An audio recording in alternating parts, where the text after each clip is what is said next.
નમસ્કાર દર્શક મિત્રો, હોટલાઇન ન્યૂઝમાં આપનું સ્વાગત છે. સુંદરકાંડ અને મેનેજમેન્ટ. બાબાજી તુલસીદાસજીએ મેનેજમેન્ટના જે સિદ્ધાંતો આપણને બતાવ્યા છે ચોપાઈની અંદર, સાંપ્રત સમયની અંદર એ કેટલા ઇફેક્ટિવ છે, કેટલા અસરકારક છે, કેટલા સાંપ્રત સમયમાં પણ ઉપયોગી છે આપણને, એના વિશેની આપણે વિશદ ચર્ચા કરીએ છીએ. ધ ગ્રેટ મેનેજમેન્ટ ગુરુ હનુમાનજી મહારાજ આખી સુંદરકાંડની અંદર પોતાની શક્તિનો પરિચય આપે છે, બુદ્ધિ ક્ષમતાનો પરિચય આપે છે અને પોતાના કૌશલ્યનો પરિચય આપે છે. સીતાની શોધ માટે જાય છે ત્યાંથી લઈ અને પુનઃ સેતુબંધ બંધાય ત્યાં સુધીની આ આખી વાત છે. સેતુબંધ બાંધવાની શરૂઆત થાય ત્યાં સુધીની સુંદરકાંડની ચોપાઈઓ છે. આવો આજે આ વિશદ ચર્ચામાં આપણે આગળ નવી ચોપાઈઓમાં બાબા તુલસીદાસજી શું લખે છે એને મેનેજમેન્ટના સંદર્ભમાં સમજીએ. સુનમાતા શાખા મૃગ નહીં બલ બુદ્ધિ વિશાલ, પ્રભુ પ્રતાપ તે ગરુડહી ખાઈ પરમ લઘુ બ્યાલ, મન સંતોષ સુનત કપિબાની, ભગતિ પ્રતાપ તેજ બલસાની, આશીષ દિન્હે રામ પ્રિય જાના, હોહુ तात બલ શૈલ નિધાના, અજર અમર ગુણ નિધિ સુત હોહુ, કરહુ બહુત રઘુનાયક છોહુ, કરહુ કૃપા પ્રભુ અસસુ નિકાના, નિર્ભર પ્રેમ મગન હનુમાના.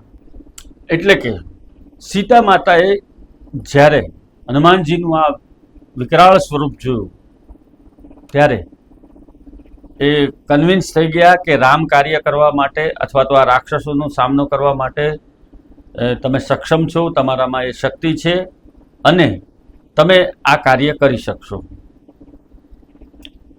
માતા સીતા આવા સમયે હનુમાનજી મહારાજને અજર અમર થવાનું વરદાન આપે છે. હવે જોઈએ આપણે કે આમાં કઈ રીતે મેનેજમેન્ટ આવે છે. તમે જ્યારે તમારા બોસની સામે કે તમારા જે ડીલ માટે બેઠા છો એની સામે તમારા બળ, બુદ્ધિ, કુનેહ અને વાકચાતુર્યનો પ્રયોગ કરી અને એમને કન્વિન્સ કરી લો છો, તમારી ડીલ ફાઇનલ થઈ જાય છે, તમે આગળ વધવાના છો, એમઓયુ માટે આગળ વધવાના છો. આવા સંજોગોની અંદર જે વ્યક્તિ તમારી સાથે ડીલ કરવા માટે બેઠા છે, તમારી વાત સાંભળે છે, તમારી સામે જે બેઠા છે એ તમને આ કામ માટે યોગ્ય ગણી અને તમારી સાથે એ સહમત થાય છે, ત્યારે એ અંદરથી જ મનોમન જ એવું વિચારતા હોય છે, એવું ઈચ્છતા હોય છે કે તમે આ કાર્યની અંદર ખૂબ આગળ વધો, તમે જે હાલમાં કાર્ય કરી રહ્યા છો એમાં પણ તમે ખૂબ આગળ વધો અને આગળ વધીને તમામ સ્તરે તમે ફતેહ થાવ, તમે વિજયી બનો, એના માટેના પ્રયત્ન કરતા રહો, એના માટે સતત પ્રયત્નશીલ રહો. એ જ બધી વાત આ ચોપાઈઓના માધ્યમથી આવે છે અને એટલા માટે જ એ કહેવાય છે કે હનુમાનજી મહારાજને સીતા માતાએ જે આશીર્વાદ આપ્યા એના પછી એમનું કાર્ય જે છે એ વધારે સરળ બની ગયું.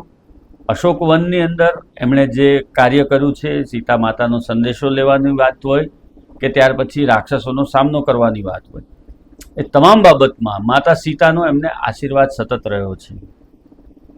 કામકાજની બાબતમાં આપણે અત્યારના સંજોગોમાં સમજીએ તો ફિલ્ડની અંદર અનેક ચેલેન્જો હોય છે આપણી સામે.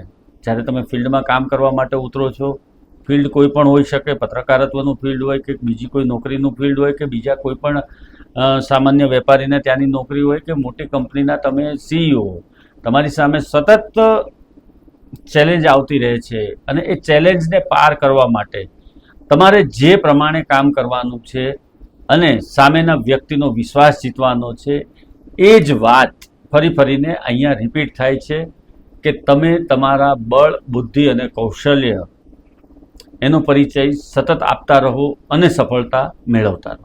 આવા પ્રકારના વિડીયો તમને જોવા ગમતા હોય તો હોટલાઇન ન્યૂઝ ચેનલને લાઇક, શેર અને સબસ્ક્રાઇબ કરો.